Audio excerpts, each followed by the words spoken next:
د پاکستان په بلوچستان ایالت کې پر پوځیانو خونړی برید شوی دی. د پاکستان د بلوچستان ایالت د ژوب ولسوالۍ د ګریجان په سیمه ترهګرو پر پوځیانو خونړی برید وکړ چې په نتیجه کې لږ تر لږه 9 تنه پوځیانو ژوند له لاسه ورکړی دی. د پاکستان د پوځ د عامه اړیکو ریاست د بیان په خپرولو سره ویلي دي چې ترهګرو د ژوب د ولسوالۍ د کینټ په سیمه کې پر پوځیانو برید کړی دی. په بیان کې راغلي چې ترهګرو غوښتل په سیمه کې د پوځیانو مرکز ته داخل شي چې وروسته د پوځیانو د سخت عکس العمل سره مخامخ شول. ترهګر په یوه سیمه کې پټ شول او له هغه ځایه پر پوځیانو بریدونو ته دوام ورکړ.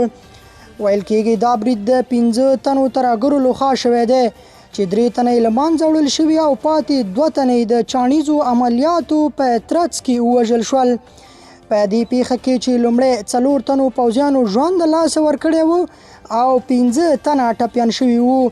ټپي پوځیانو هم د ډاکټرانو د ټولو هلو ځلو سره ژوند له لاسه ورکړ. د ویلو دا چې په دې برید کې ملکي وګړو ته هم مرګ ژوبله اوښتې ده. ویل کېږي په دې برید کې یوې مېرمنې هم ژوند له لاسه ورکړی او 15 تنه ملکي وګړي ټپیان شوي دي.